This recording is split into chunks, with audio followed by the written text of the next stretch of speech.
Cyber terrorism में internet और digital technology का इस्तेमाल करके आतंकी गतिविधियां की जाती हैं।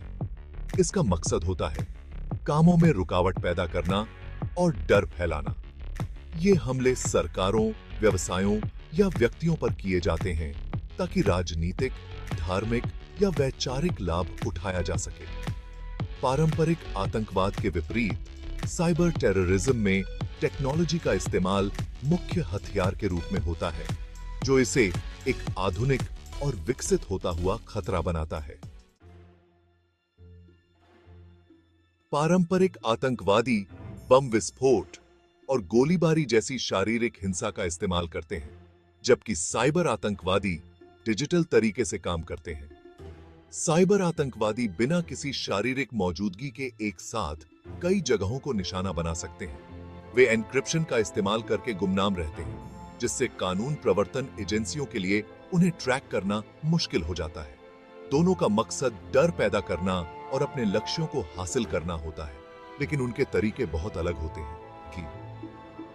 बता रहे थे साइबर आतंकवादी सिस्टम हैक करते हैं, जानकारी चुराते हैं, सेवाओं को बाधित करते हैं और महत्वपूर्ण बुनियादी ढांचे को नियंत्रित करते हैं।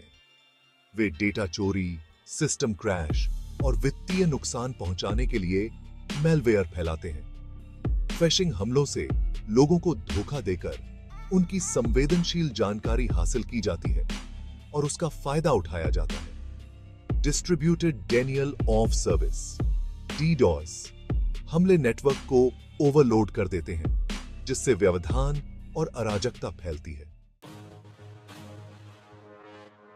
आईटी एक्ट 2000 की धारा 66F साइबर टेररिज्म को परिभाषित करती है और भारत में इससे निपटने के लिए एक कानूनी ढांचा प्रदान करती है।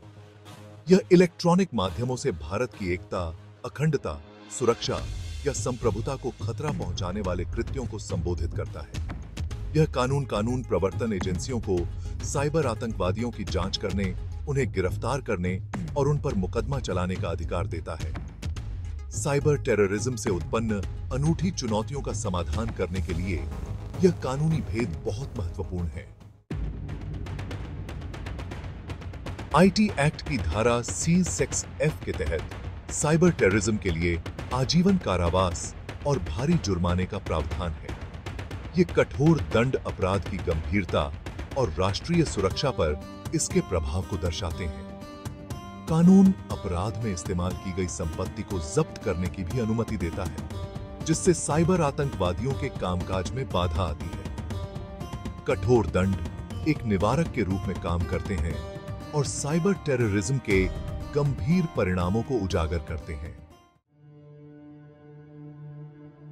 साइबर टेररिज्म पावर ग्रिड और संचार नेटवर्क जैसे महत्वपूर्ण बुनियादी ढांचे को निशाना बनाकर राष्ट्रीय सुरक्षा को खतरा पहुंचाता है।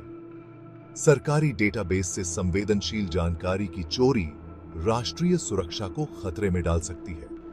यदि सरकारी संस्थान साइबर खतरों से सुरक्षा करने में विफल रहते हैं, तो उन पर जनता का भरोसा कम हो सकता है। वित्तीय संस्थानों पर हमलों से होने वाले आर्थिक नुकसान से अर्थव्यवस्था अस्थिर हो सकती है,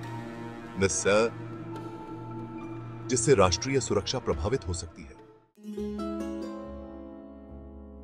साइबर आतंकवादियों की पहचान करना चुनौतीपूर्ण होता है, क्योंकि वे अपनी पहचान छिपाने के लिए अत्याधुनिक तकनीकों का इस्तेमाल करते हैं। एन्क्रिप्शन और रिमोट ऑपरेशन से उन्हें ट्रैक करना और पकड़ना मुश्किल हो जाता है।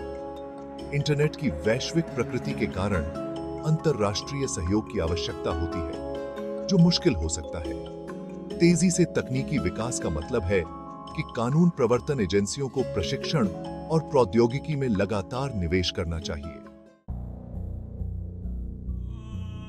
कुछ उल्लेखनीय उदाहरणों में 2014 का सोनी पिक्चर्स हैक, 2017 का WannaCry रैंसमवेयर हमला और 2016 का यूक्रेनी पावर ग्रिड हमला शामिल हैं। इन हमलों से काफी नुकसान हुआ, व्यवधान पैदा हुआ और वित्तीय नुकसान हुआ। ये हमले साइबर आतंकवादियों द्वारा इस्तेमाल किए जाने वाले विविध तरीकों और मजबूत साइबर सुरक्षा उपायों की आवश्यकता पर प्रकाश डालते हैं। साइबर टेररिज्म का प्रभाव व्यवसायों, सरकारों और व्यक्तियों सभी पर पड़ता है।